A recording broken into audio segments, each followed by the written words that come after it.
Stay think we're done outside. here. Please Clients leave the like you don't premises. walk in here. The words didn't So echo. empty. They sliced, You can't just clean fire me. and I have deliberate, rights. like they had been your head practiced, up. repeated, Future awaits. perfected over Okay. time. Understood. And the glass We'll continue doors working behind the hard. security desk sealed with a soft click that sounded louder than it should System is have in a online. lobby this polished, this expensive, this controlled. Naomi Carter Thank you. didn't That's move. excellent. Not Impressive. immediately.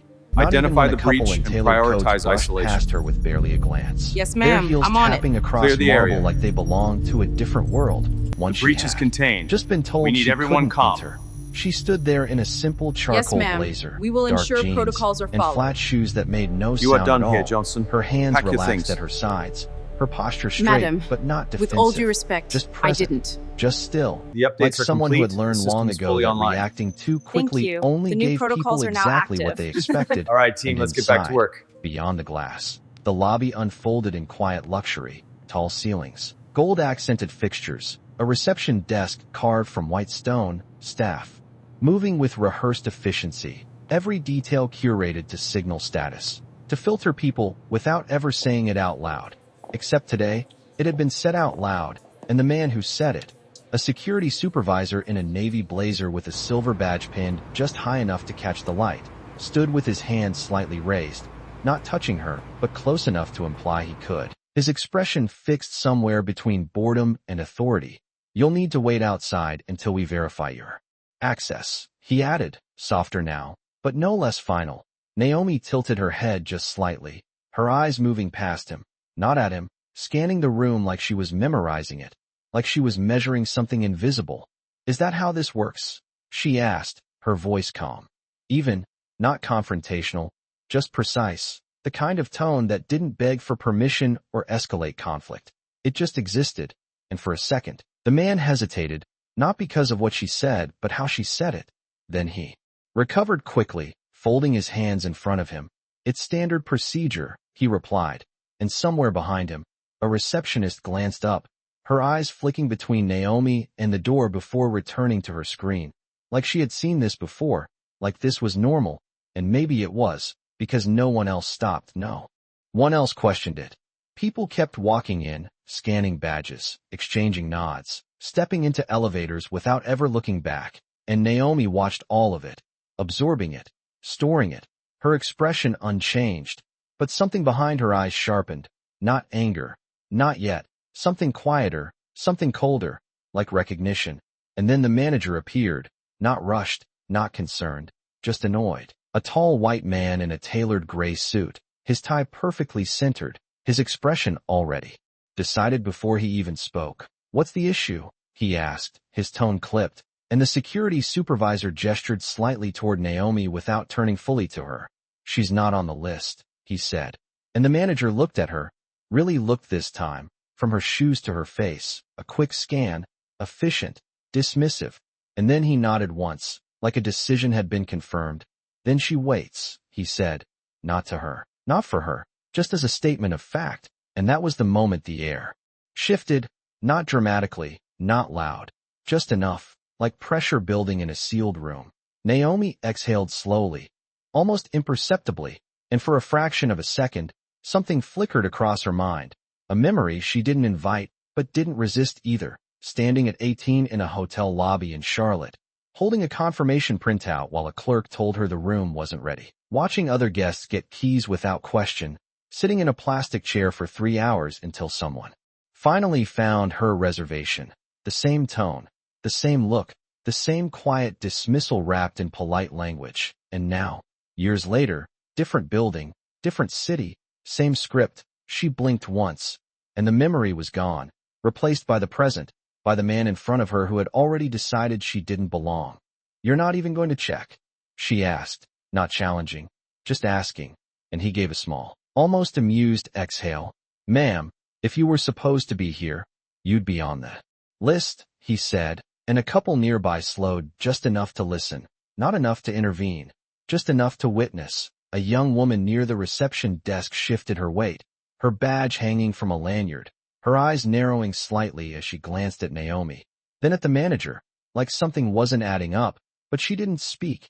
Not yet, because people like her rarely spoke first, not in rooms like this, not against people like him. And Naomi noticed her, just for a second, a silent acknowledgement, and then her attention returned to the manager. "What list?" she asked, and that question landed differently. Because it wasn't confusion, it was precision. It forced him to define something he had been using as a shield, and for a brief moment, he didn't answer. Then he straightened slightly, doubling down on authority. "The access list for this building," he said, "and you're not on it." And there it was again, that finality, that certainty built on assumption, and Naomi nodded once, slow, deliberate, like she had just been given exactly what she needed, not what she wanted, but what she needed. And behind the glass, the young employee took a small step forward, hesitated, then stopped when the manager's gaze flicked in her direction, a silent warning, and the moment closed again, sealed, contained, like it had never almost opened. "All right," Naomi said quietly, and the simplicity of that response seemed to confuse him more than resistance would have, because he expected pushback, expected frustration, expected something he could control, but she gave him none of it. She just reached into her pocket, pulled out her phone, and held it for a second without dialing, her reflection faintly visible in the glass, calm, steady, unshaken, and the manager watched her now, a hint of unease creeping in, not enough to change his stance, just enough to register. "If you need to make a call, you can do that outside," he added, trying to reassert control, and Naomi's eyes lifted to meet his for the first time, direct, unwavering. "I'm exactly where I need to be," she said, and then she tapped the screen, bringing the phone to her ear, and everything around her seemed to slow, not literally, but perceptually, like the room itself was waiting, like something had shifted beneath the surface and hadn't revealed itself yet. "This is Naomi," she said when the line connected, her voice low, controlled. "Initiate internal access review. Full system." She paused, listening, her gaze never leaving the manager's face as his confidence began to thin, just slightly, just enough. "Yes," she continued. "Start with this location." Another pause, and then, softer, almost like a statement rather than a command, "Lock it down." And the words didn't sound dramatic.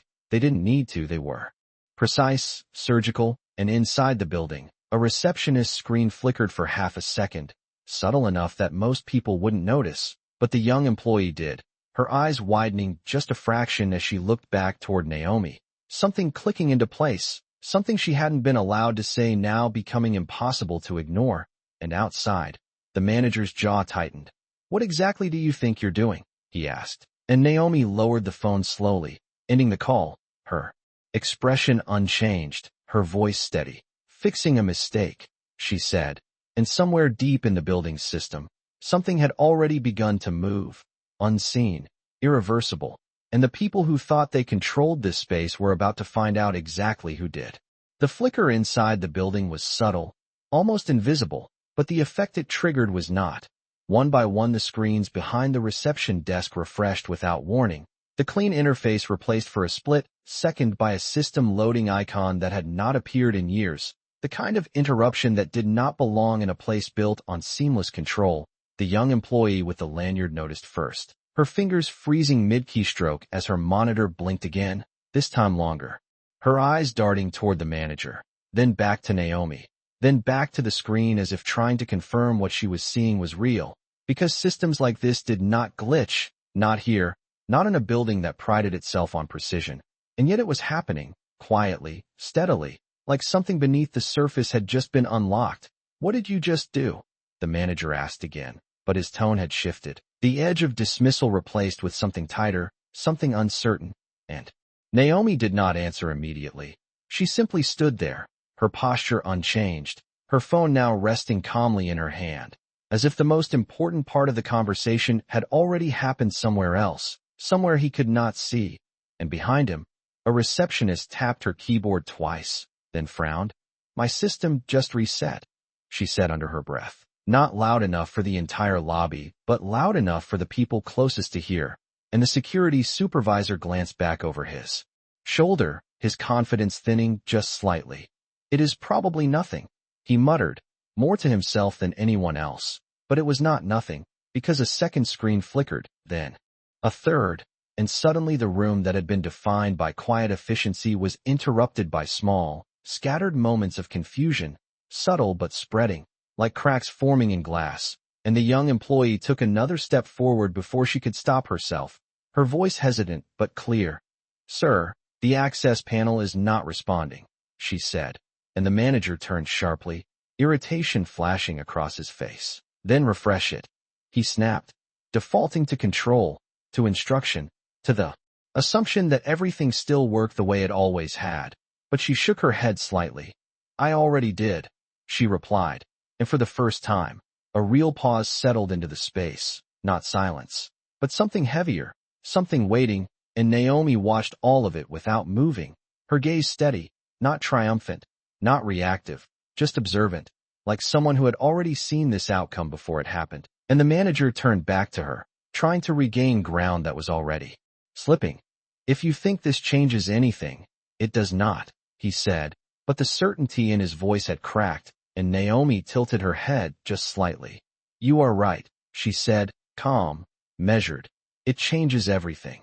And that was when the security supervisor reached for his tablet, the device he used to monitor entries and approvals, the one that never failed, the one that defined who belonged and who did not. He tapped the screen once, then again, then harder, his brow tightening as the interface lagged, then froze, then reset entirely. And when it came back, the familiar list was gone, replaced by a blank access field with a single line at the top that read "System Override in Progress." He stared at it for a second too long, and Naomi saw that too.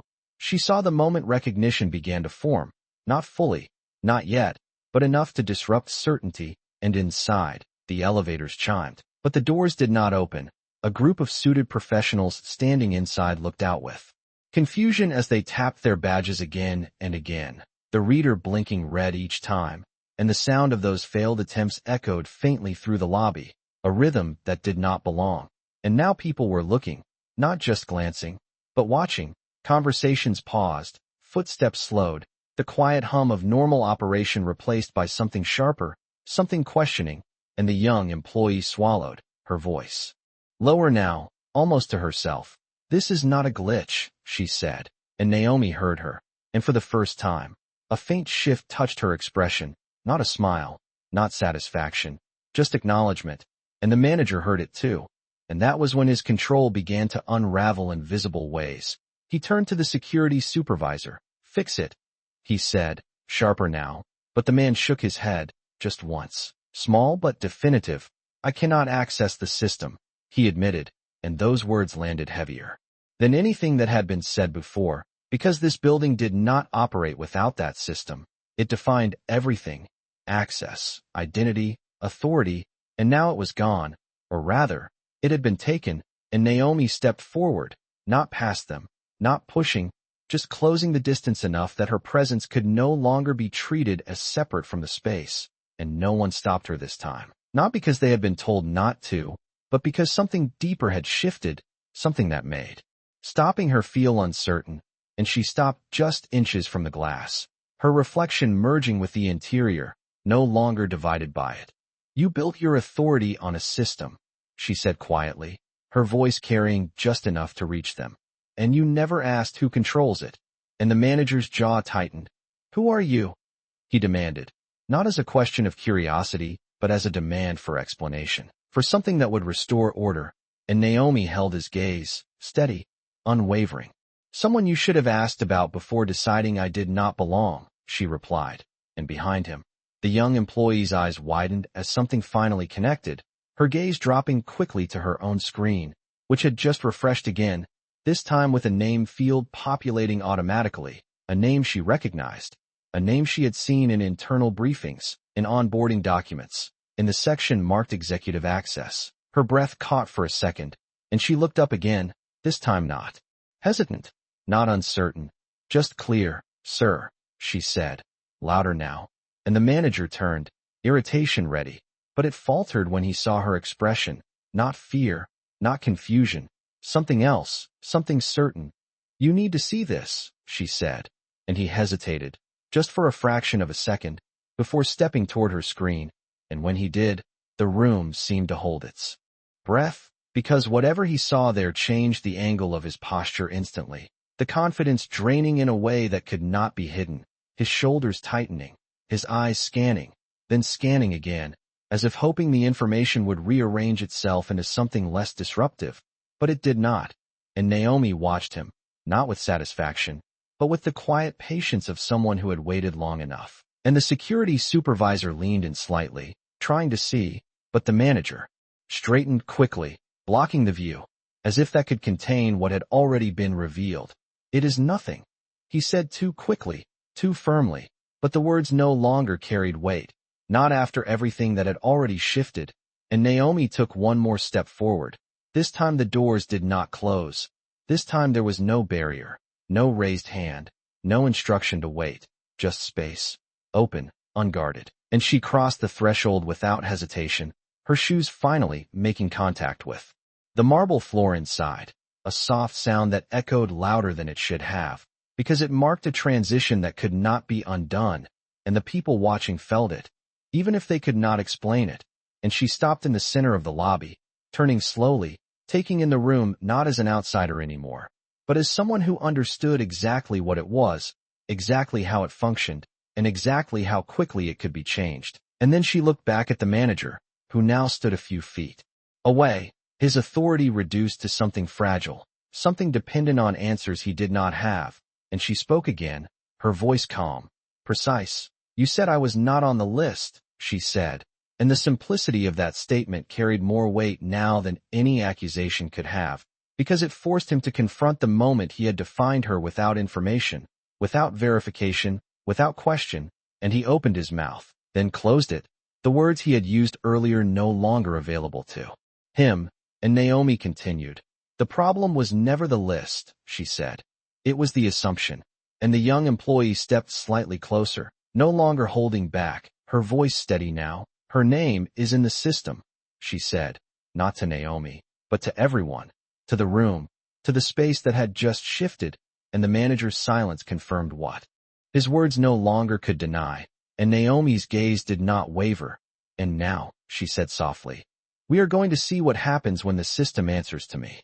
The silence that followed did not feel empty. It felt loaded, like every inch of that marble floor was holding its breath, waiting for someone to say something that could reverse what had already begun. But no one moved, no one spoke, because the balance in the room had shifted too far to pretend nothing had changed. And Naomi Carter stood at the center of it, not elevated, not performing, just present. Her presence alone now carrying more authority than the badges, the uniforms, the titles that had defined this place minutes ago. And the manager, who had once filled the space with certainty, now stood slightly off-center, his posture tighter, his shoulders no longer relaxed, his hands no longer still, because for the first time since she arrived, he did not know what came next. And that uncertainty showed, not loudly, not dramatically, but in the way his eyes moved, in the way he glanced toward the screens, toward the staff, toward anything that might give him back control. But control was no longer his to claim. And Naomi let the silence stretch just long enough to make that clear, just long enough for everyone watching to feel the difference between power that is assumed and power that is real. And then she spoke, her voice calm, measured, cutting clean through the tension without raising in volume. "Pull up the executive access registry," she said, not as a request, not directed at anyone in particular. But the words landed anyway, and the young employee reacted. First, her fingers moving quickly across the keyboard now that the system responded again, now that the override had taken hold, her screen shifting from error to clarity, from blank to populated. And when the list appeared, it did not scroll slowly. It loaded instantly, every name, every credential, every level of authority displayed without delay, and at the very top, highlighted in a way that could not be ignored, was a name that changed everything. Naomi Carter, and the employee swallowed. Her voice barely above a whisper, but loud enough in the stillness. "It is her," she said, and the words echoed differently than anything before, not because of volume, but because of what they confirmed. And the manager's face tightened, not in anger, not yet, but in realization, the kind that arrives too late to prevent the consequences it brings. "There has to be some mistake," he said, but even as he said it, the certainty was gone, replaced by something defensive, something searching, and Naomi's eyes did not leave his. "You already made the mistake," she replied. and there was no edge in her voice. No attempt to punish with tone, just a statement, clear, final, and behind them, the elevators chimed again. This time the doors opening smoothly as the system re-established control, the people inside stepping out slowly, their confusion replaced with curiosity as they looked toward the center of the lobby, toward the shift they could now feel, but not yet fully understand. And the security supervisor lowered his tablet slightly, as if the device itself no longer meant what it used to. His authority tied to it now reduced to something conditional, something dependent on a system he did not control.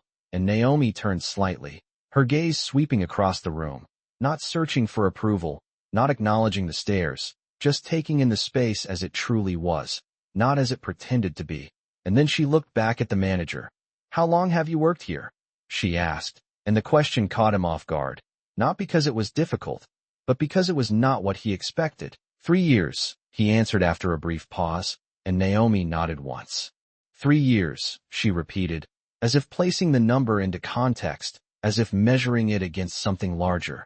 "That is long enough to understand how this place is supposed to operate," she continued, and he straightened slightly, instinctively defending his position. "I was following protocol," he said, and there it was, the word that always surfaced when accountability approached, protocol, the shield, the justification, the explanation that allowed decisions to feel neutral even when they were not. And Naomi's expression did not change, but something in her gaze sharpened. "Protocol is not the problem," she said. "It is how you choose to apply it." And the room absorbed that, the staff, the guests, the people who had watched without speaking, because they recognized the truth in it, even if they had never said it out loud. And the young employee took another step forward. Her voice steadier now. "Her clearance level is full access," she added, reading directly from the screen. "Owner-level authorization." And the words landed heavier than anything that had come before, because they did not just identify Naomi, they defined her relationship to the space itself, not as a visitor, not as a guest, but as the person who determined what the space was. And the manager's lips parted slightly, the response forming and failing at the same time, because there was no version of protocol that justified what had already happened. And Naomi let that settle, let the weight of it fill the room, not rushing past it, not softening it, because this moment mattered, not for her, but for what it revealed. And then she moved, not abruptly, not forcefully, just a single step toward the reception desk, and no one stopped her, no one even tried, because the idea of stopping her no longer made sense. And she placed her phone gently on the counter, the device that had shifted everything now resting quietly in plain view. And she looked at the staff behind the desk, not at the manager, not at the security supervisor, but at the people who had followed his lead, who had watched and learned and repeated what they believed was expected. "Who told you that belonging could be measured at the door?" she asked, and no one answered, because the answer was not a person, it was a pattern, it was a culture, it was something that had existed long before this moment, and would continue unless someone chose to change it. And Naomi turned her gaze back to the manager. "You did not check the system," she said. "You checked your assumption." And the simplicity of that sentence cut deeper than any accusation could have, because it stripped away the complexity, the excuses, the layers that people use to avoid seeing the truth. And the manager exhaled slowly, his shoulders lowering just slightly, not in defeat, but in recognition. "I did what I thought was right," he said, and Naomi held his gaze, unwavering. "That is exactly the problem," she replied, and the words did not need emphasis. They carried their own weight. And behind them, the young employee looked from Naomi to the manager and back again, her understanding now complete, not just of who Naomi was, but of what had happened, of what had been allowed, of what had been normalized. And she spoke again, this time not hesitating. "We should have verified," she said, and the manager closed his eyes briefly, just for a second, as if acknowledging something he could no longer deny. And Naomi nodded once, not in approval, but in confirmation. "Yes," she said softly, "you should have." And the room remained still, not frozen, but focused, every person present aware that they were witnessing something that extended beyond a single interaction, something that spoke to a system larger than any one of them. And Naomi straightened slightly, her presence filling the space in a way that did not rely on volume or movement, just clarity, just certainty. And when she spoke again, her voice carried through the lobby with quiet authority. This building was designed to represent excellence, she said. But excellence is not defined by appearance. It is defined by how people are treated when no one thinks it matters. And the words settled over the room, not as a speech, not as a performance, but as a standard, something that would remain long after this moment ended. And she paused, just long enough to let that sink in, just long enough for everyone present to understand that what came next would not be about apology. It would be about consequence. And then she looked directly at the manager, her gaze steady, her voice precise. "We are going to correct this," she said, and the simplicity of that statement carried more weight than any raised voice ever could, because it was not a reaction, it was a decision, and decisions, unlike reactions, do not fade. They reshape everything that follows. "No," the manager said, but this time the word did not carry authority. It carried resistance, thin and fragile, like something trying to hold its shape after it had already begun to break. And the moment it left his mouth, everyone in the room felt it, not as defiance, but as delay, the kind of response people give when they know the outcome but are not ready to accept it yet. And Naomi did not react to the word itself. She reacted to what it revealed, the instinct to push back even when the facts had already settled, and she nodded once, slowly, not in agreement, but in acknowledgement. "That is what this has always been about," she said, her voice even. "Not policy, not protocol, not process." She paused just long enough for the room to follow. Control. And the word landed differently than the others, because it did not describe an action. It described a pattern, something deeper, something harder to deny. And the manager straightened slightly, trying to gather what remained of his position. "I was doing my job," he said, but the sentence sounded smaller now, less certain, as if even he could hear the gap between what he believed and what had just happened. And Naomi stepped closer to the counter, her presence now fully integrated into the space that had rejected her minutes ago. "Your job," she repeated softly, "was to verify, not to decide." And the clarity of that distinction settled into the room like a line no one could cross anymore. And behind them, the young employee looked down at the screen again, her fingers hovering above the keyboard as new fields populated, access logs, timestamps, internal activity records unfolding in real time. And her eyes widened slightly as she read. Then she looked up again, her voice no longer hesitant. "The system recorded everything," she said, and the manager turned toward her sharply. "What does that mean?" he asked, and she swallowed once before answering. "It shows the request, the denial, and the override," she said, each word measured, each one tightening the space around him. And Naomi did not interrupt. She let the information surface, let it speak for itself, because truth, when documented, does not need explanation. And the manager's gaze shifted back to Naomi, searching for something, anything that could soften what was unfolding. "If there was a misunderstanding," he began. But Naomi raised her hand slightly, not to silence him, but to pause the direction he was about to take.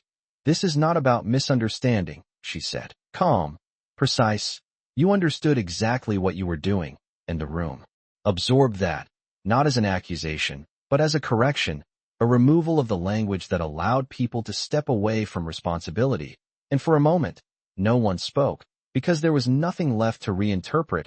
And then Naomi turned her attention to the staff behind the desk, her gaze steady but not harsh. "How many times has this happened?"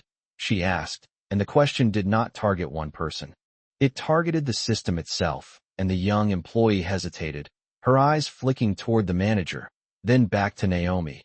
The internal conflict visible but brief, because something had already shifted in her, something that made silence feel heavier than truth. "More than once," she said quietly, and the words, simple as they were, expanded the moment beyond a single incident, beyond a single mistake, into something systemic, something repeated, something allowed. And Naomi nodded once, not surprised, just confirmed. "Patterns do not start loud," she said. "They start small, repeated, justified, until no one questions them." And the manager exhaled sharply, frustration rising now that control had fully slipped. "You are turning this into something it is not," he said.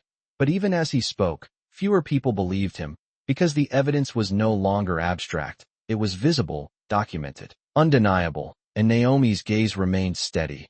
"No," she replied. "I am showing it for exactly what it is." And the difference between those two statements hung in the air, one defensive, one definitive, and behind them, the security supervisor shifted his weight, his role now uncertain, his authority no longer supported by the system he depended on, and he looked toward Naomi, not confrontational, not aligned, just aware. "What happens now?" he asked. And it was the first time anyone in the room had asked a forward question, not about the past, not about what had happened, but about what would happen next. And Naomi turned slightly toward him, acknowledging the shift in tone, the shift in position. "Now," she said, "we apply the same standard to everyone." And the simplicity of that statement carried more weight than any policy manual ever could, because it removed interpretation, it removed bias, it removed the space where assumptions lived. And she turned back to the manager, her gaze steady, her voice precise. "You said I was not on the list," she continued. "And you acted on that without verification." She paused, just long enough to let the sequence settle. "That is a failure of judgment." And the manager opened his mouth again, but no words followed, because there was no argument left that did not contradict the facts already established. And Naomi took another step forward, closing the final distance between authority assumed and authority real. "And failure of judgment at your level," she said, "does not stay isolated." And the implication was clear, not just about him, but about the system he represented, the structure he upheld, the culture he reinforced. And the young employee looked from Naomi to the manager, her understanding now complete, not just of the moment, but of her own role within it. And she spoke again, her voice steady. "The override log shows executive authorization," she said, "direct from ownership level." And that phrase, ownership level, settled into the room like a final confirmation, not of identity, but of hierarchy, of who truly defined the rules. And Naomi did not react to the title. She did not emphasize it, because she did not need to. It was already understood, already visible in the way the room had shifted around her, and she placed her hand lightly on the counter, grounding the moment, anchoring it. "This is where most people try to explain," she said, her voice calm, almost reflective. "They talk about intentions, about pressure, about how things looked in the moment." She paused, her gaze moving briefly across the staff, the guests, the witnesses, but none of that changes what actually happened. And the room remained still, not tense anymore, but focused, because what she was saying was not about escalation. It was about clarity, and clarity, once established, does not reverse. And the manager lowered his gaze slightly, not fully, not completely, but enough to signal recognition, enough to show that the space he once controlled now belonged to something else, something larger than him. And Naomi let that moment exist, did not rush past it, did not fill it, because this was the point where understanding either formed or collapsed. And then she spoke again, her voice carrying through the lobby with quiet authority. "We are not correcting this with an apology," she said. "We are correcting it with action." And the distinction mattered, because apologies close moments, actions change them. And she turned slightly, her attention shifting from the individual to the system, from the manager to the structure. "Pull the full staff access list," she said, and the young employee responded immediately, her fingers moving with confidence now, no hesitation, no second-guessing, the system responding smoothly, the hierarchy clear. And Naomi continued, "Flag all management-level permissions for review." And the words moved through the room like a reset command, not loud, not dramatic, but definitive. And the manager looked up sharply, the implication hitting all at once. "You cannot just," he began, but Naomi met his gaze before he could finish. "I can," she said, not with force, not with anger, just with certainty. And that certainty ended the sentence before it could complete, and the room absorbed that final shift, the transition from question to decision, from uncertainty to outcome. And Naomi's voice did not rise, did not change, but the weight behind it became unmistakable. "Because this building," she said, "does not answer to assumptions." She paused, just long enough for every person present to feel what came next. "It answers to me." The words did not echo, they settled, heavy and permanent. like something being written into the foundation of the room itself. And for a moment no one moved, not because they were frozen, but because movement now required permission they no longer had. And Naomi Carter stood exactly where she had chosen to stand, not behind the desk, not above anyone, but at the center of the space where decisions became reality. And the manager, who had once defined that space, now found himself standing on the edge of it, his authority reduced to something conditional, something already slipping through his grasp, and the shift was visible in small ways. The way his shoulders lowered just slightly, the way his eyes no longer scanned the room for control, but searched for stability, something to hold on to, something that would make sense of what had just happened. "This is not how this works," he said. But even as the words left him, they sounded disconnected from the reality unfolding in front of him. And Naomi did not interrupt. She did not correct him immediately. She let the statement exist for exactly what it was, a reflection of how things used to work, not how they worked now. And then she responded, her voice calm, precise. "That is exactly how it works," she said, and the difference between past and present closed in that single sentence. And behind the desk the young employee continued moving through the system, her confidence growing with every command that responded exactly as expected. No hesitation, no delay, just clarity. And she glanced up again, her voice steady. "All management access permissions are flagged," she said, and the room absorbed that, not as a threat, but as a shift, a restructuring that had already begun. And the security supervisor looked down at his tablet again, the screen now displaying a restricted access notice where full control had once been, and he exhaled slowly, not frustrated, not defensive, just aware. "We are locked out," he said quietly, and Naomi turned slightly toward him, acknowledging the statement without reacting to it, because the lockout was not the point. The reset was, and she stepped closer to the desk, her presence now fully aligned with the structure she controlled, and she placed her hand lightly against the surface, grounding the moment. "You were never locked out," she said. "You were operating without full visibility." And the distinction mattered, because it reframed the entire situation, not as punishment, but as correction. And the manager looked at her again, his expression no longer resistant, but searching. "What happens to us?" he asked, and the question was different now, not defensive, not challenging, just direct.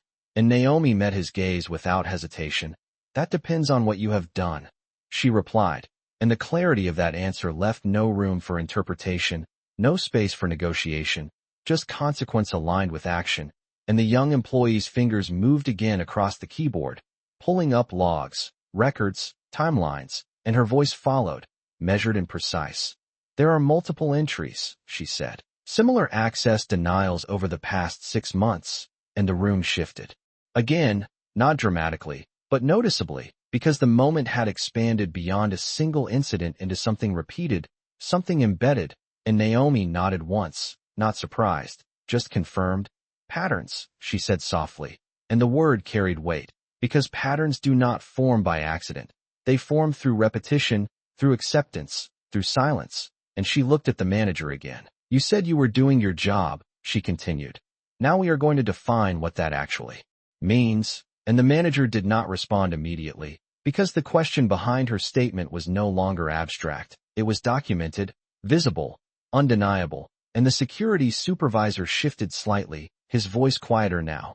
"We followed what we were trained to do," he said. And Naomi turned her attention to him, her expression unchanged, but her tone slightly sharper, not aggressive, just focused. "Training does not replace judgment," she said, and the sentence landed clean, because it removed the last layer of protection people often relied on, the idea that instruction justified outcome. And behind them, the young employee looked up again, her voice steady.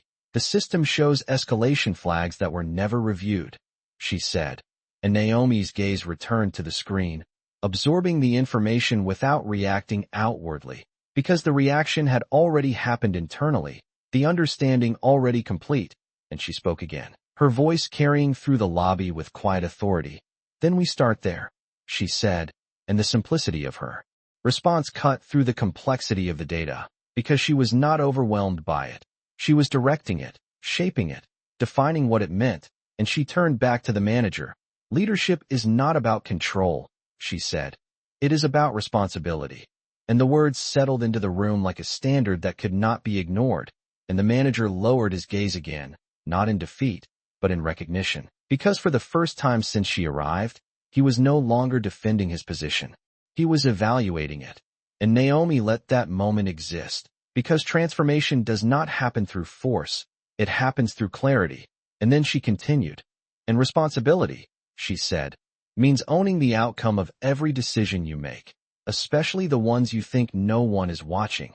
And the room remained still, focused, aware, because the truth in that statement extended beyond the people in front of her. It reached everyone who had ever stood behind a desk, behind a system, behind a role that gave them the power to decide who belonged and who did not. And the young employee took a breath, her voice steady as she spoke again. There are at least 8 similar cases, she said, all marked as resolved without full verification. And the number settled into the space with weight, because it confirmed what Naomi had already understood. This was not an isolated moment. It was a pattern allowed to continue. And Naomi nodded once, her expression calm, her voice precise. Then this is not a mistake, she said. It is a system failure. And the distinction mattered, because mistakes can be dismissed, systems cannot. And the manager exhaled slowly, his shoulders lowering further. What do you want us to do? He asked, and the question, simple as it was, marked the final shift, from resistance to acceptance, from control to accountability, and Naomi met his gaze, unwavering. You are going to start by acknowledging what happened, she said, and the clarity of that instruction left no room for avoidance. And she continued, not to me, but to the system you represent. And the words carried weight, because they reframed accountability as something larger than the moment, something that affected every person who would walk through those doors after today. And the manager nodded slowly, not because he had to, but because he understood. And Naomi turned slightly, her attention moving across the staff, the security supervisor, the young employee, the people who had witnessed everything unfold. And she spoke again, her voice calm, but now carrying something deeper, something that extended beyond correction into transformation. This building does not need to change its design, she said. It needs to change its standard. And the sentence settled into the space like a foundation being reset, and she paused, just long enough for it to take hold, just long enough for everyone present to understand that what had happened was not the end of something. It was the beginning of something else, something that would not allow the same pattern to repeat. And then she finished, her voice steady, final. And that starts now. Then say it, Naomi said, and her voice did not rise, but it carried in a way that made every person in the lobby feel like the words were directed at them, not just the man standing in front of her. And the manager stood there for a moment, not frozen, not confused, but confronted with something he had avoided for years, not policy, not protocol, but truth. And the room waited with him, not impatiently, not aggressively, just present, because this moment was no longer about authority, it was about acknowledgement. And he inhaled slowly, his shoulders lifting just slightly before settling again, his eyes no longer searching for escape, but focusing on the reality in front of him. I made a decision without verifying, he said, and the words came out measured, controlled, but real. And Naomi did not interrupt, did not soften it.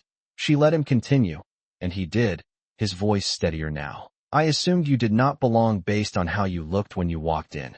And the sentence landed, heavier than anything before, because it was not hidden behind language, not diluted by justification. It was clear, direct, undeniable, and the room absorbed it. In silence, not shocked, not surprised, but aware, because many of them had seen it, felt it, experienced it in different ways. And Naomi nodded once, not approving, not forgiving, just acknowledging that the truth had finally been spoken. And she responded, her voice calm, precise. That is where change begins, she said. And the simplicity of the statement carried more weight than any lecture could have, because it removed drama, removed escalation, and replaced it with clarity. And behind the desk the young employee exhaled quietly, as if something inside her had shifted too, as if hearing it said out loud had changed something she had not been able to define before. And Naomi turned slightly, her attention expanding beyond the manager, beyond the individual, to the system itself.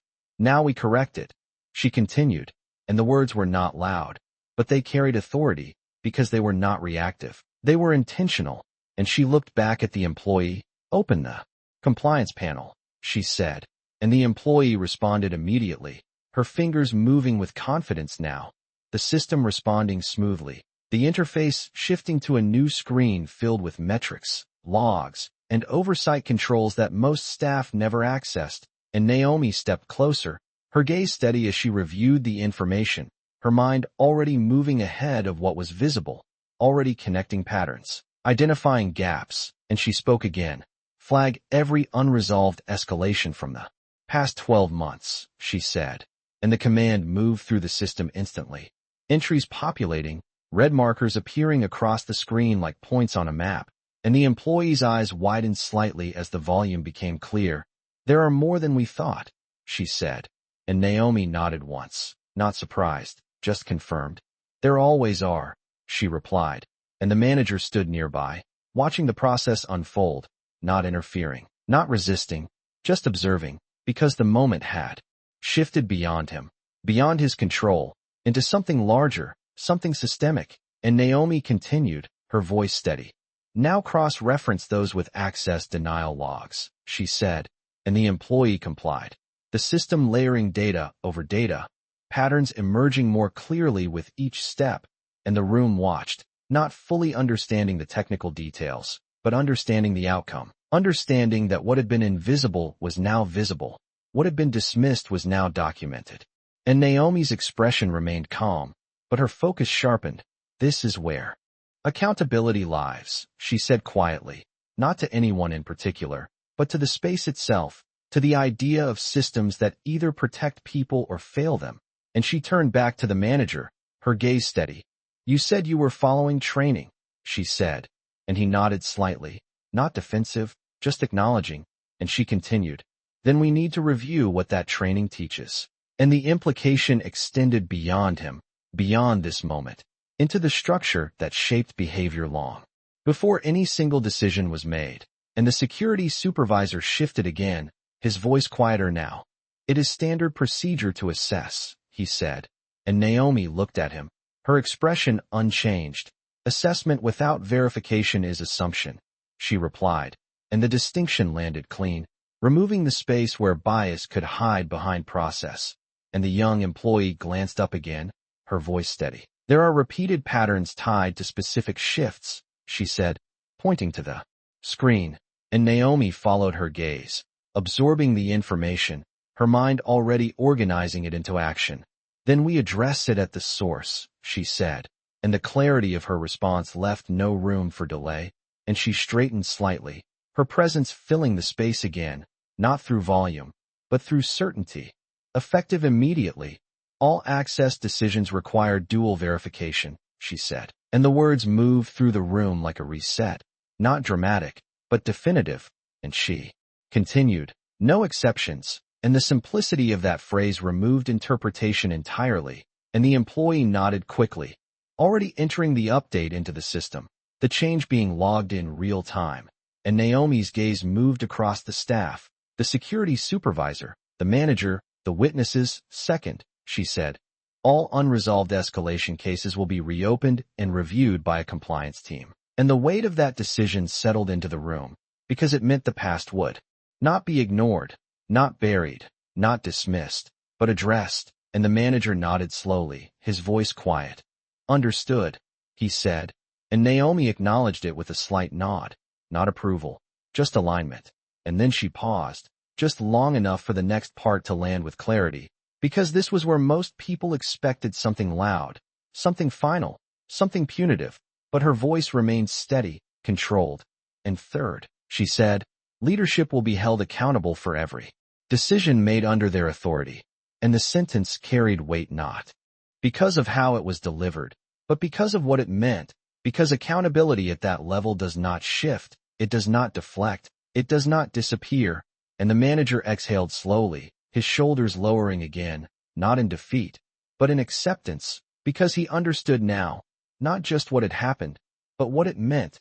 And Naomi let the silence settle again, not empty, not tense, but grounded. And then she spoke once more, her voice quieter now, but no less firm. This is not about removing people, she said. It is about correcting systems. And the distinction mattered, because it reframed the moment from punishment to transformation, and she looked at the manager directly. But systems change through people, she added, and the implication was clear. Responsibility did not disappear just because the structure was being corrected, and the room remained still, not frozen, but focused, because what was happening now was not a reaction, it was a reset, and resets do not end quickly.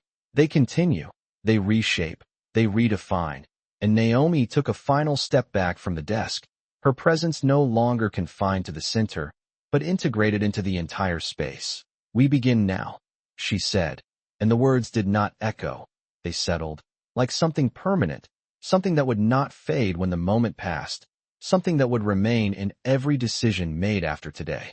The shift did not end when she finished speaking, it deepened, spreading through the room like something invisible but undeniable. And for the first time since Naomi Carter had stepped through those doors, the building no longer felt like a place that filtered people. It felt like a place being recalibrated in real time, and the difference showed in the smallest details, in the way the staff stood straighter not out of fear but awareness, in the way the young employee moved with clarity instead of hesitation, in the way the manager no longer occupied the center of the room but stood within it, part of the system instead of above it. And Naomi did not rush to fill the silence that followed. She allowed it to settle, because silence, when it is earned, forces people to think, to process, to recognize what has shifted. And then she moved again, not dramatically, not for effect, just a few steps across the marble floor. Her pace steady, measured, her presence anchoring the space rather than disrupting it. And as she moved, the room adjusted around her without instruction, not because anyone had been told to move, but because something in them recognized that the center had changed, and she stopped near the reception desk again, her gaze moving across the staff, not searching, not judging, just observing. And then she spoke, her voice calm, even, but carrying through the room with clarity. "We are not finished," she said, and the words landed softly but firmly, because they were not a threat. They were a continuation, and the young employee looked up immediately, her attention focused, ready, no longer uncertain about her place in this moment. And Naomi continued, "Accountability does not end with acknowledgement," she said. "It begins there." And the distinction mattered, because it prevented the moment from being reduced to a single admission, a single correction, something that could be checked off and forgotten. And she turned slightly, her attention returning to the system displayed on the screen, the logs, the records, the patterns that had been uncovered. "Now we define what changes," she said, and the employee nodded, her fingers already positioned over the keyboard, ready to execute, and Naomi's voice remained steady, precise. "Create a new verification protocol," she instructed. "Every guest, every entry, every time." And the simplicity of the rule removed ambiguity, removed interpretation, and the employee began typing immediately, her movements confident, the system responding without delay. And Naomi continued, "No visual assessment, no assumptions, only data and confirmation." And the words cut clean through the habits that had formed over time, the shortcuts, the judgments, the patterns that had gone unchallenged until now. And the manager listened, his posture no longer defensive, his expression no longer resistant, just attentive, because he understood now that this was not about him alone. It was about everything that had been built around decisions like his. And Naomi turned her gaze to him briefly. "This is what your role was meant to protect," she said. And he nodded once, slowly, because he understood the difference now between authority and responsibility, between control and accountability. And the security supervisor stepped slightly closer, his voice measured. "What about existing staff?" he asked, and Naomi acknowledged the question with a slight nod. "They will be retrained," she said, "not just on process, but on principle." And the distinction landed clearly, because process can be memorized, but principle must be understood. And she continued, "And that training begins today." And the immediacy of her decision reinforced the shift. This was not something that would be scheduled, delayed, or delegated. It was happening now, in this moment, in this space. and the young employee looked up again, her voice steady. "The new protocol is live," she said, and Naomi nodded once, acknowledging the execution, and then she turned her attention outward, toward the people who had been watching, the guests, the witnesses, the individuals who had seen the moment unfold from the outside, and her voice softened slightly, not in authority, but in tone. "This building exists for everyone who walks through its doors," she said, and the words were not loud, but they carried, because they addressed something deeper than the immediate situation, something that extended beyond the staff, beyond the system, into the purpose of the space itself. And she paused, just long enough for the statement to settle, just long enough for the room to absorb the shift from exclusion to inclusion, and then she added, "Not just those who look like they belong." And the clarity of that sentence left no room for misinterpretation, no space for the old patterns to return under a different name, and the room remained still, not tense, not uncertain, but grounded, because what she was saying was not new, but it had never been enforced this way, never been demonstrated this clearly. And Naomi turned back toward the desk, her focus returning to the system, to the structure, to the details that would ensure the change lasted beyond this moment. "Now," she said, "pull up the staff accountability report." And the employee complied immediately, the screen shifting once more, revealing names, roles, timestamps, decision logs, a map of actions taken and actions ignored. And Naomi studied it briefly, her expression unchanged, but her attention sharp, precise, and then she spoke again. "This is where we measure consistency," she said. "Not by intention, but by outcome." And the words settled into the room like a standard that could not be avoided, because outcomes are visible. They leave traces, they cannot be reinterpreted once they are recorded. And the manager exhaled slowly, his voice quiet. "I understand," he said, and Naomi acknowledged him with a slight nod. Not approving, not dismissing, just recognizing that the understanding had finally aligned with the reality. And then she stepped back slightly, her posture straight, her presence steady, and she spoke once more, her voice calm but firm. "Effective immediately, leadership reviews will include access decisions," she said, and the addition of that requirement extended accountability upward, ensuring that what had happened here could not be isolated, could not be dismissed as a single failure, but would be examined, tracked, and corrected at every level. And the security supervisor nodded, his voice steady. "Understood," he said, and the young employee continued entering updates into the system, each change logged, each adjustment recorded, building a new structure in real time.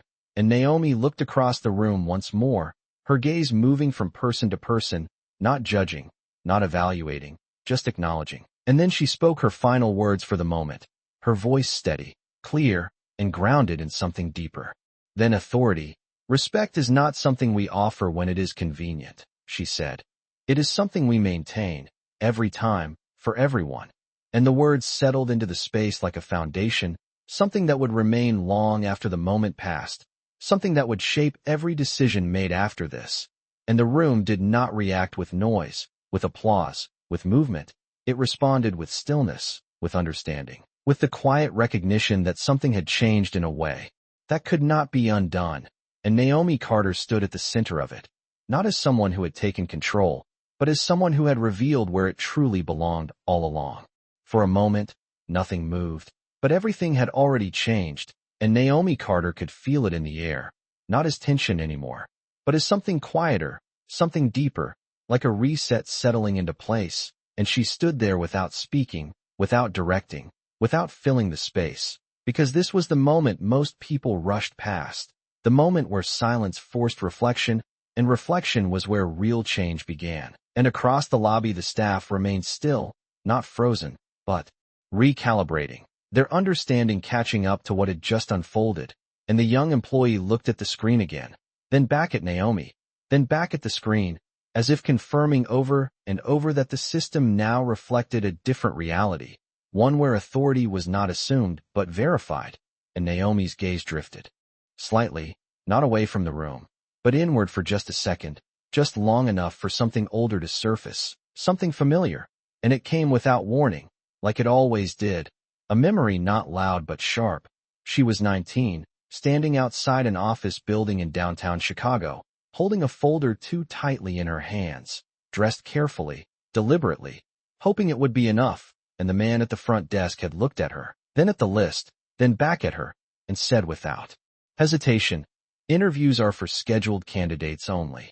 Even though her name was right there, printed clearly, and she had stood there, explaining, repeating, trying to be heard without sounding defensive, and he had not raised his voice, had not been aggressive, had simply decided, calmly, that she did not belong, and she remembered the feeling more than the words, the stillness. The way the room had continued moving around her as if nothing was wrong, as if she was the only one who could see the disconnect between reality and assumption.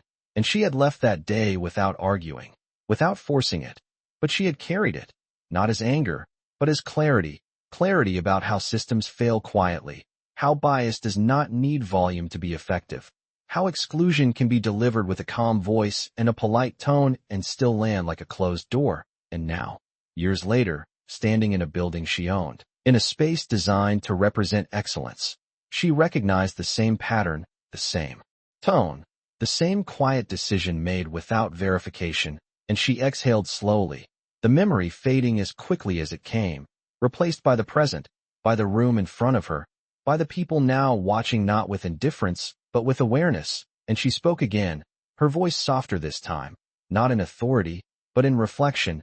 "It never starts with a loud moment," she said, and the words carried differently now, less directive, more revealing. "It starts with small decisions that no one questions," and the room listened, not because they were told to, but because they understood what she meant, because many of them had seen it, felt it, participated in it without naming it. And Naomi's gaze moved across the staff, the manager, the security supervisor, the young employee, the guest who had witnessed everything, and she continued, "One decision, then another, she said, "until it becomes normal." And the word normal lingered, because it was the most dangerous part of the pattern, the point where something wrong no longer feels wrong, where it becomes routine, expected, invisible. And she paused, just long enough for that to settle, just long enough for the weight of it to be understood, and then she added, "And that is when it becomes a system." And the distinction mattered, because systems are harder to challenge than individual actions. They are reinforced, repeated, protected by structure. And Naomi stepped slowly across the floor, her movement deliberate, not pacing, not restless, just measured. And as she moved, the room followed with their attention, not out of obligation, but because something in her presence held it. And she stopped near the glass doors where it had started, where she had been told to wait, where the line between inside and outside had been drawn based on assumption. And she looked at the door for a moment, not long, just enough, and then she turned back to the room. "You did not raise your voice," she said, directing the statement toward the manager, but allowing everyone to hear it. "You did not break any written rule," she continued, "and that is why it is harder to see." And the truth in that statement settled deeply, because it exposed the subtlety of the problem, the way bias can operate within the boundaries of policy and still create exclusion. And the manager stood there, listening, not defensive, not resistant, just present, because he understood now that this was not about proving him wrong. It was about revealing something larger, and Naomi's voice remained calm, steady. "Most people think problems look obvious," she said. "They think they are loud, aggressive, easy to identify." She paused, her gaze steady. "But the ones that last are quiet." And the room absorbed that, not as a critique, but as an insight, something that reframed how they understood what had just happened. And the young employee shifted slightly, her expression thoughtful, as if she was replaying moments in her mind, moments she had seen but not questioned. And Naomi continued, "They sound reasonable," she said. "They feel justified." And then she added, "Until someone stops and asks why." And that was where everything had changed, not because of force, not because of conflict, but because the pattern had been interrupted, questioned, exposed. And Naomi stepped away from the door, returning to the center of the room, her presence once again grounding the space, and she spoke again, her voice now carrying a quiet firmness. "That is what today is about," she said, "not just correcting one decision, but interrupting a pattern." And the clarity of that statement gave the moment direction, purpose beyond the immediate. and the security supervisor nodded slightly. His voice low. "We did not see it that way," he admitted, and Naomi acknowledged him with a slight nod. "That is why it continues," she replied, and the simplicity of that answer removed blame and replaced it with understanding, because the problem was not just individual, it was systemic, and systems require awareness before they can be changed, and the manager exhaled slowly, his voice quieter now. "I see it now," he said, and Naomi held his gaze for a moment, not evaluating, not judging, just confirming, and then she nodded once. "Good," she said, and the word was not praise, it was acknowledgement that awareness had finally replaced assumption, and the room remained still, but the stillness had changed. It was no longer heavy, no longer tense, it was grounded, reflective, like something had settled into place, and Naomi's voice softened again, not losing authority, but gaining depth. "Because change does not happen when you are forced," she said. "It happens when you understand." And the words carried weight, because they reframed the moment from confrontation to realization, from punishment to transformation, and she looked across the room one last time, her gaze steady, her presence calm, and she finished. "And once you understand," she said, "you cannot go back to not seeing it." And the sentence settled into the space like a final shift, something irreversible, something that would remain long after the moment ended, because awareness, once gained, does not disappear, it reshapes everything that follows. Naomi Carter did not move right away after her last words settled into the room. She allowed them to breathe, to stretch across the marble and glass and polished surfaces that had once felt like barriers and now felt like witnesses, and the silence that followed was no longer heavy. It was deliberate, like the pause between decisions and consequences, and in that pause something else surfaced, not from the system, not from the staff, but from the people who had been watching, because awareness does not stay contained, it spreads, and one of the guests, a man in a navy suit who had stood near the elevator since the beginning, stepped slightly forward, not into the center, but enough to be seen, enough to be heard. "I saw what happened," he said, his voice calm but firm, and the words carried differently because they came from outside the system, from someone who had no role to defend, no position to protect, just observation. And Naomi turned her head slightly toward him, acknowledging his presence without interrupting, and he continued. "She walked in, said her name, and you stopped her before checking anything." And the simplicity of his statement cut through any remaining ambiguity, because it reduced the situation to its core, action and response, cause and effect, and another voice followed. A woman standing near the seating area, her tone steady. "I thought it was strange too," she said. "Everyone else just walked in." And the room shifted again, not dramatically, but collectively, because now the pattern was not just internal, it was visible to those outside it. And visibility changes everything, and Naomi watched this unfold without stepping in, because this was the moment where the system reflected itself, where people who had once remained silent chose to speak, and the young employee looked toward them, her expression no longer uncertain, but aligned, as if the truth being spoken externally confirmed what she had already recognized internally. And the manager stood still, listening, not interrupting, not correcting, because there was nothing left to correct, and the security supervisor lowered his gaze briefly, not in shame, but in acknowledgement, because the perspective had widened beyond what any one person could control, and Naomi stepped forward slightly, not to reclaim the center, but to connect the voices, to bring the moment back into focus. "This is why it matters," she said, her voice calm, steady, "because it is never just one person who sees it."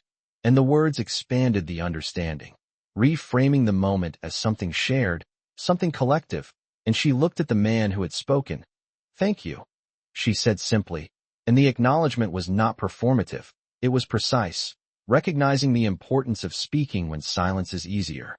And the man nodded once, stepping back without needing more attention, because the point had already been made, and Naomi turned back to the staff, her gaze steady. "When people outside the system can see the flaw," she said, "it means the flaw is not hidden anymore." And the clarity of that statement left no room for denial, because it confirmed what had already been revealed. This was not subtle, not invisible, not justifiable. It was clear, and the young employee looked down at the screen again, her voice steady as she spoke. "The flagged cases are increasing as we review," she said, and Naomi nodded once, absorbing the information, because patterns, once exposed, tend to reveal more than expected, and she spoke again. "Then we keep going," she said, and the simplicity of her response reinforced the direction. No hesitation, no retreat, just continuation, and the manager shifted slightly, his voice quieter now, but clearer. "What happens to those cases?" he asked, and Naomi met his gaze, her expression unchanged. "They are reviewed individually," she said, "and corrected where necessary." And the structure of her answer reflected the structure she was building: methodical, precise, accountable. And she added, "No case is dismissed without verification." And the words carried weight because they directly replaced the pattern that had allowed this moment to happen. And the security supervisor nodded slightly, understanding the implication, understanding that the system he had relied on would no longer operate on assumption. And Naomi turned her attention back to the room as a whole, her voice steady. "This is how systems change," she said, "not in one moment, but in every decision that follows." And the distinction mattered, because it removed the idea of a single fix, a single correction, and replaced it with consistency, with repetition in the right direction. And the young employee continued working, her movements confident, each update logged, each change recorded, building a new structure in real time. And Naomi watched for a moment, not intervening, just observing, because this was what progress looked like: not dramatic, not loud, but steady, intentional. And she spoke again, her voice calm. "And consistency," she said, "is what turns correction into standard." And the words settled into the space like a framework, something that would hold beyond the moment. And the manager nodded slowly, his voice low. "We did not have that," he admitted, and Naomi acknowledged him with a slight nod. "Now, you will," she replied, and the clarity of that statement reinforced the shift. This was not optional, not temporary, it was structural. And the room remained still, not tense, not uncertain, but aligned, because the direction was now clear. And Naomi stepped back slightly, her posture relaxed but grounded, her presence no longer a disruption but a constant. And she looked once more toward the entrance, the glass doors that had marked the boundary between inside and outside. And she spoke again, her voice softer, but no less firm. "No one waits outside for belonging," she said.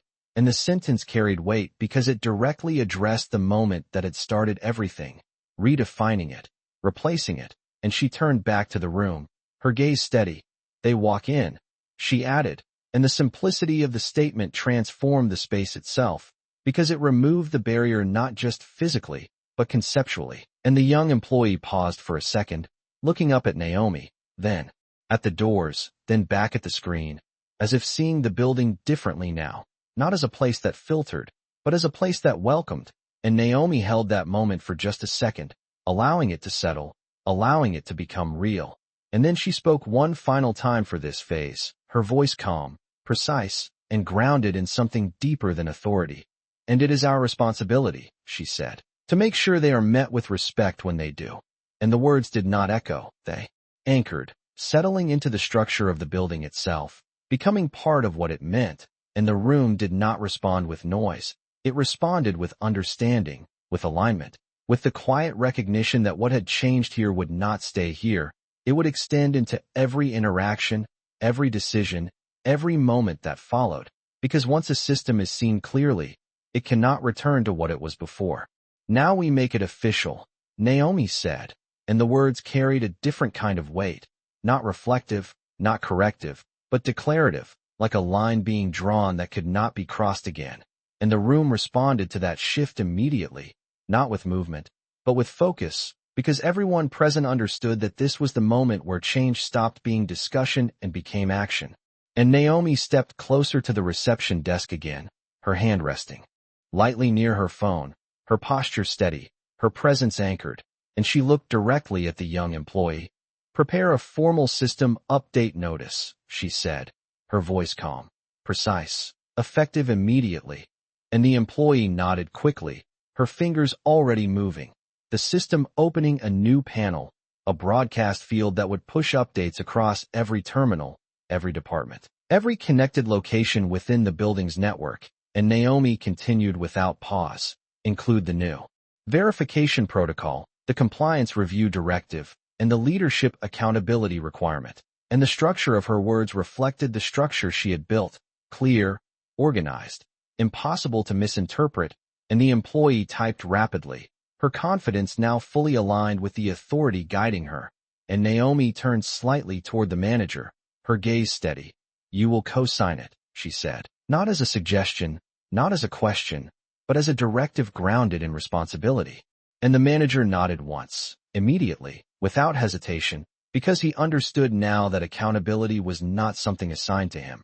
It was something he carried, and he stepped forward toward the terminal, his movements slower than before, not uncertain, but deliberate, as if each step now held meaning it had not held earlier.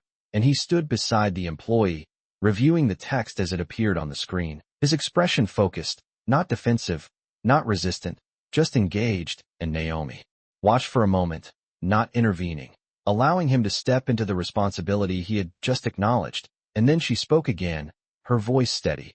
"Read it before you approve it," she said, and the instruction was simple, but it carried intention, because this was not about checking a box. It was about understanding what was being said in place. And the manager nodded slightly, his eyes scanning the text carefully. And the room remained still, watching the process unfold, because this was no longer about confrontation. It was about construction, about building something that would remain after the moment passed. And the security supervisor stepped closer, his gaze moving between the screen and Naomi, his voice measured. "Will this apply to all shifts?" he asked, and Naomi turned her attention to him, acknowledging the question. "Every shift," she said, "every department." And the clarity of her response reinforced the consistency she had emphasized.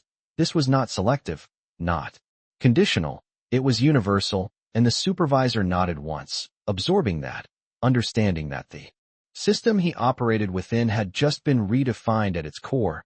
And behind them, the guests who had remained in the lobby continued to watch, not out of curiosity anymore, but out of recognition, because they understood they were witnessing something that extended beyond a single building, beyond a single moment, into a broader idea of how spaces should function. And Naomi's gaze moved briefly toward them, acknowledging their presence without drawing attention, because their role in this moment had already been fulfilled. They had seen, they had spoken, and now they were part of the shift. And she turned back to the desk, her focus returning to the system, to the structure being finalized. And the employee looked up, her voice steady. "The notice is ready," she said, and Naomi nodded once. "Proceed," she replied, and the manager placed his hand near the terminal, pausing for a brief moment, not out of hesitation, but out of awareness, because he understood that what he was about to confirm would redefine his role moving forward. And then he pressed the approval command, and the system responded instantly, the update transmitting across the network, screens refreshing in offices, in security stations, in administrative areas throughout the building, the message appearing clearly, consistently, without delay. And the room seemed to exhale collectively, not because something had ended, but because something had been established, something concrete, something that could not be undone with a simple explanation or ignored with a simple excuse. And Naomi watched the process complete, her expression unchanged, her posture steady.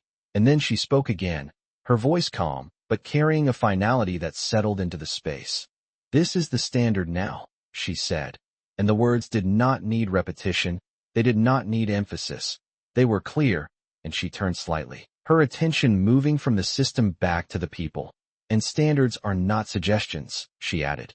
And the distinction reinforced everything that had been built in the last few minutes.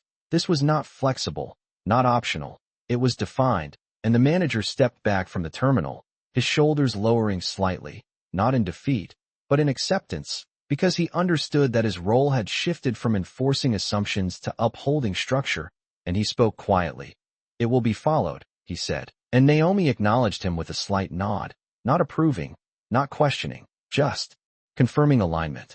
And the young employee closed the panel, her movements precise, her confidence now fully integrated into the system she operated. And she looked at Naomi briefly, a silent acknowledgement of what had changed, and Naomi met her gaze for a moment, recognizing it. not as gratitude, but as clarity, and then she stepped back slightly, creating space again, allowing the room to settle into its new rhythm. And she spoke one more time, her voice steady, grounded. "What happened today will not be repeated," she said, and the certainty in her tone left no room for doubt.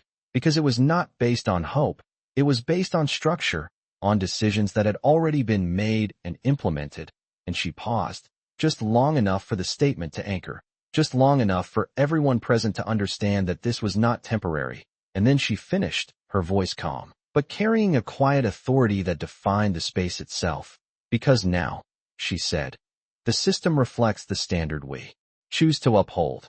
And the words settled into the building like a foundation reset, something that would remain long after the moment passed, something that would shape every interaction that followed, not through force, not through oversight, but through clarity, through consistency, through the understanding that respect was no longer assumed, it was required. And Naomi Carter stood there, not as someone who had taken control, but as someone who had restored it to where it was always meant to be. The system settled into its new rhythm almost immediately, not with noise or disruption, but with quiet precision, the kind that only comes when something is built correctly from the start. And Naomi Carter stood there for a moment longer, observing, not as an outsider anymore, not as someone testing the space, but as someone confirming that what had been set in motion was holding, and it was, in the way the staff moved now with intention instead of assumption, in the way the young employee checked each entry with deliberate focus, in the way the security supervisor no longer relied on instinct but followed the system in front of him. And even the manager, who had once stood at the center of authority, now moved with a different awareness, one that acknowledged the structure rather than replacing it. And Naomi's gaze moved across each of them, not evaluating, not judging, just registering the shift, because this was the part most people misunderstood.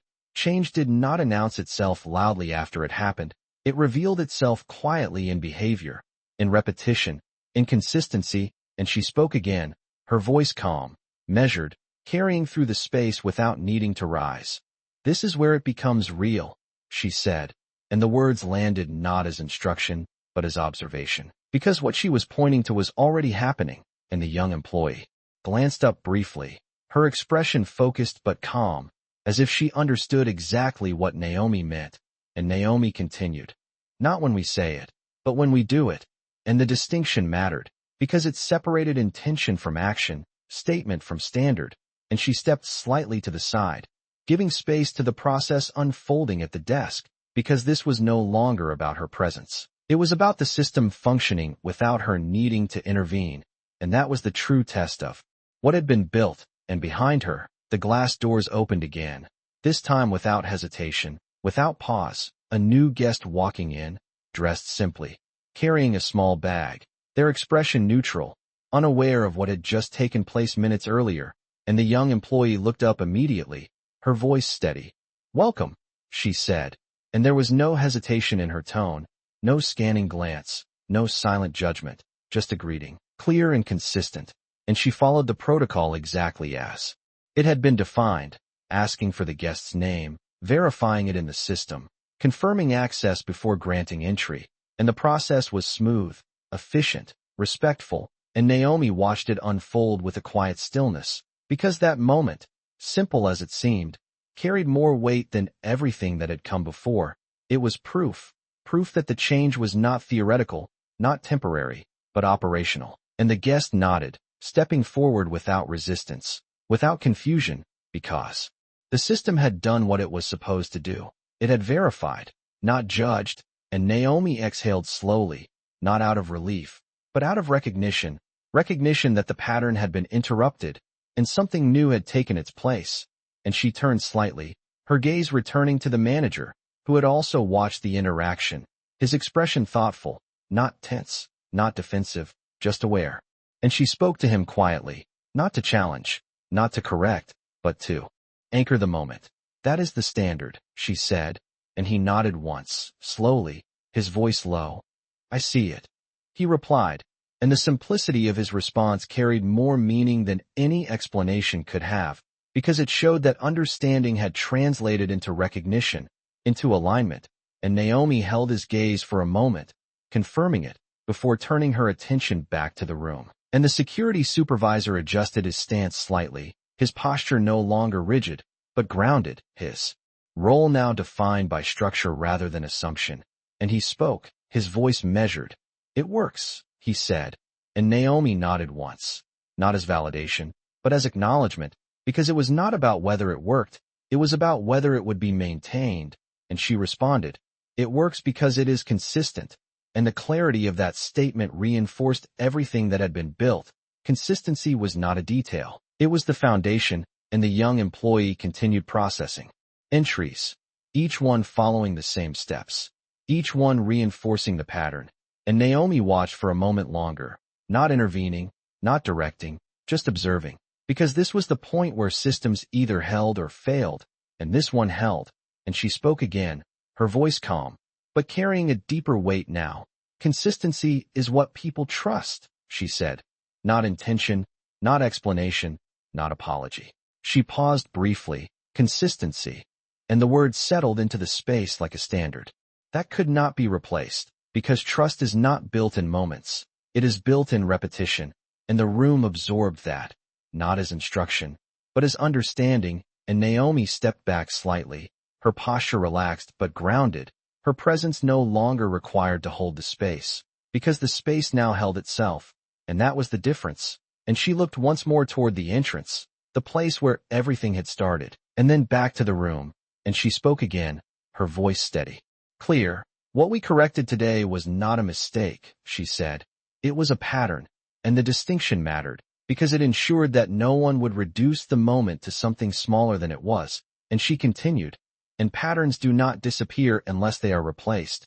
And the words reinforced the work that had just been done, not just removing what was wrong, but building what was right, and the manager nodded again. His voice quiet. "We will maintain it," he said, and Naomi acknowledged him with a slight nod, not approving, not questioning, just confirming the alignment, and the room remained steady, not tense, not uncertain, but grounded, because what had been established was now functioning. And Naomi took one final look across the space, her gaze moving from person to person, from system to structure, from action to outcome. And she spoke one last time for this moment, her voice calm, precise, and grounded in certainty. "Then this place becomes what it was always meant to be," she said.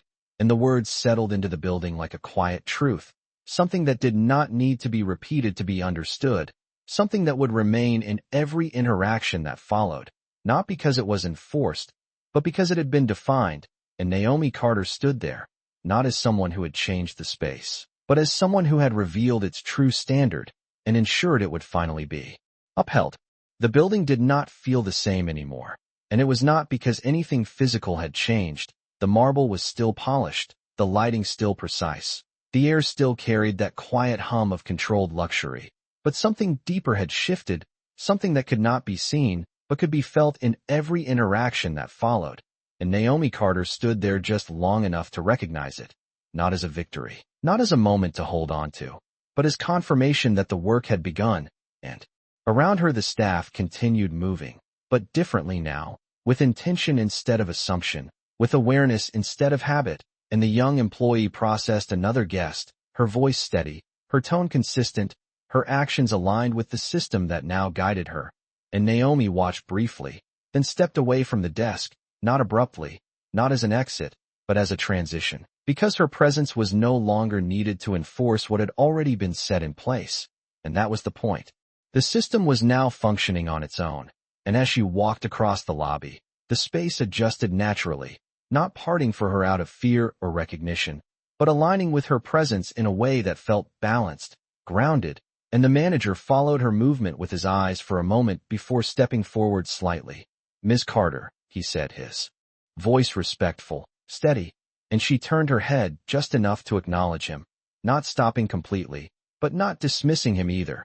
And he continued, "There is one more thing," and she paused then, fully, giving him her attention, and he took a breath, not uncertain, but deliberate. "What we changed today," he said, "it needs to be communicated beyond this building." And Naomi held his gaze, considering, not because the idea was new, but because the way it was said reflected something.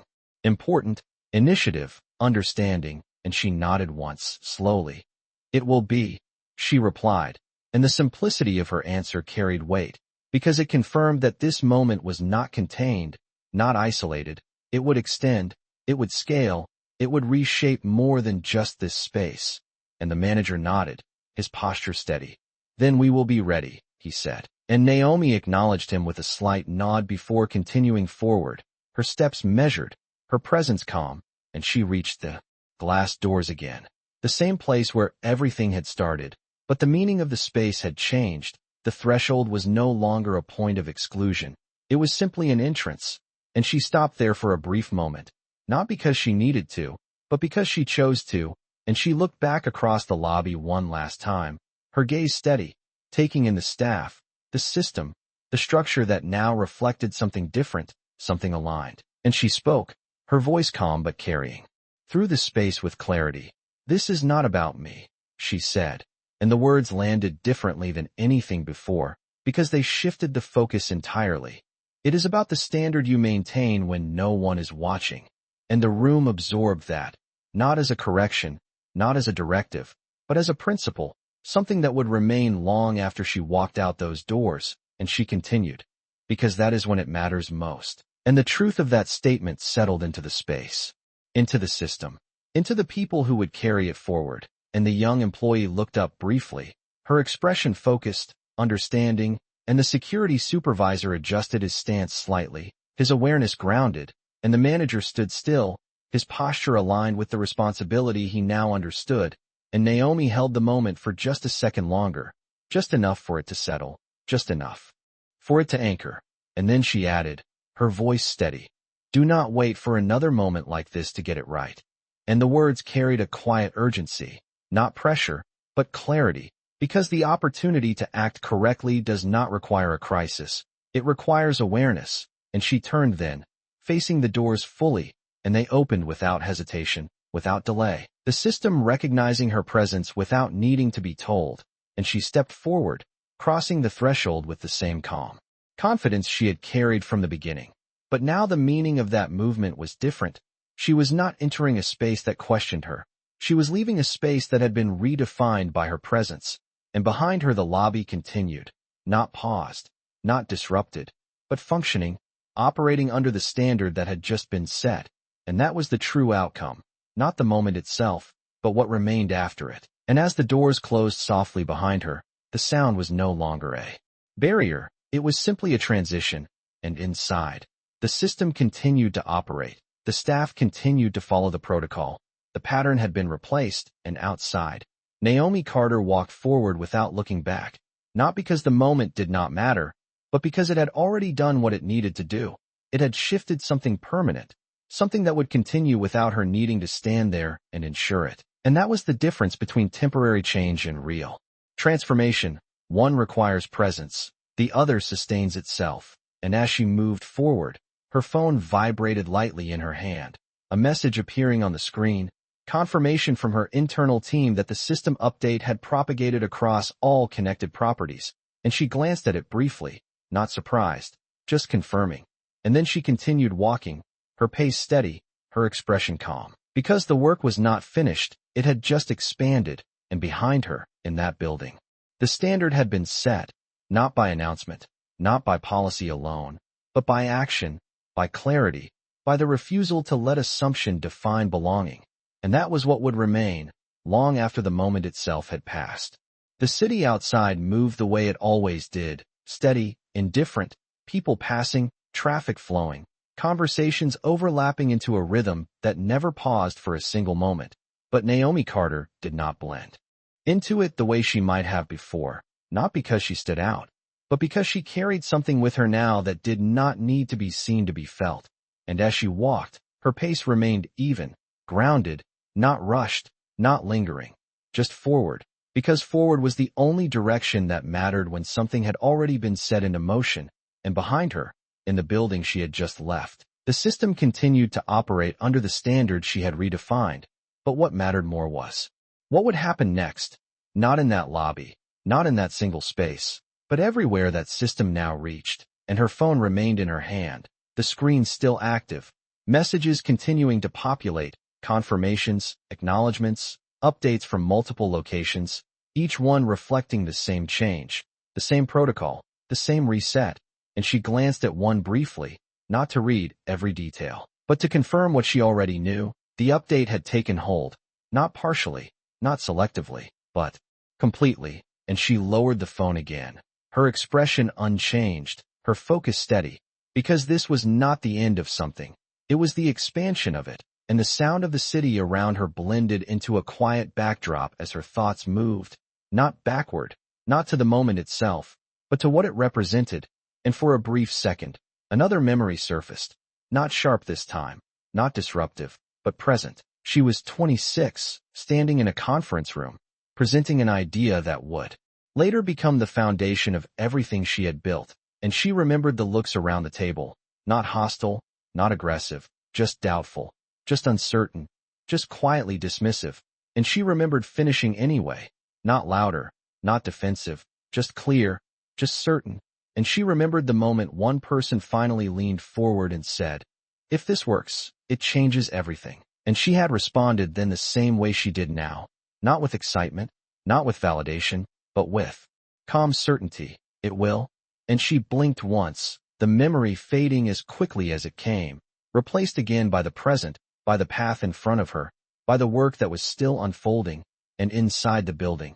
The shift continued, not loudly, not dramatically, but steadily, and the young employee stood at the desk, processing another entry, her voice consistent, her actions aligned, her confidence no longer dependent on someone watching her, because she understood now what the system required, and the manager stood a few feet away, reviewing reports on his screen, not out of obligation, but out of awareness, because the responsibility he carried now was different, it was defined, and he moved through the data with intention, not skipping, not assuming, just verifying. And the security supervisor checked the access panel again, the system responding exactly as expected, and he nodded, slightly to himself, not as confirmation of control, but as recognition of structure, and the guest who entered and exited did so without interruption, without confusion, because the process was clear, and clarity removes friction, and friction is often where bias hides. And now there was no space for it. And back outside, Naomi slowed for just a second at the corner of the block, not because she needed to stop, but because she chose to take in the moment, not as a reflection, not as a pause, but as acknowledgement that what had happened inside that building was not isolated, not contained. It was connected to something larger, something that had existed long before she walked through those doors, and would continue long after. But now, it had been challenged, not with noise, not with confrontation, but with structure, with clarity, with authority that did not need to announce itself to be effective. And she spoke quietly, not to anyone around her, not for anyone to hear, but as a statement grounded in everything she had built. "You do not prove who you are," she said, her voice steady, almost reflective. "You define the system that proves it for you." And the words settled with her as she continued walking, not as a declaration, but as a principle, something that had guided her long before today and would continue long after. And inside the building, the system continued to reflect that principle, each interaction reinforcing it, each decision aligned with it. And the young employee glanced briefly toward the entrance again, not because she expected Naomi to return, but because she understood now what that doorway represented, not a filter, not a barrier, but a point of access that must be handled with care, with consistency, with respect. And she returned her focus to the screen, continuing the work, because that was where change lived now, not in the moment that had passed, but in the repetition that followed. And the manager looked up briefly, his gaze moving across the lobby, not scanning for problems, but observing for alignment, and he saw it, the consistency, the clarity, the absence of hesitation, and he nodded once, not to anyone, just to himself, because he understood now that leadership was not about being the one who decided. It was about being the one who ensured the system functioned correctly. And outside, Naomi continued forward, her path uninterrupted, her presence steady, and the city moved around her as it always did, unaware of the shift that had just taken place. But that did not matter, because real change does not require recognition to exist. It requires consistency to remain, and she walked without looking back, not because the moment was behind her, but because it was already ahead of her, expanding, replicating, defining new standards in places she had not yet stepped into. And that was the difference between reacting to a moment and reshaping a system. One ends when the moment ends, the other continues. And as she moved further down the street, her phone vibrated once more, another confirmation, another location updated, another system aligned, and she did not stop to read it this time, because she already knew what it said. The standard had been set, and it was holding, and that was all that mattered. And she spoke one final time, her voice calm, steady, grounded in certainty. Respect is not something you ask for, she said. It is something the system must recognize before you ever walk in.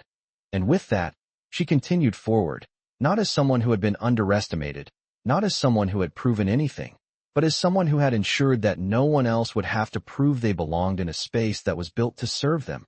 And that was the kind of power that did not need to be announced. It only needed to be applied.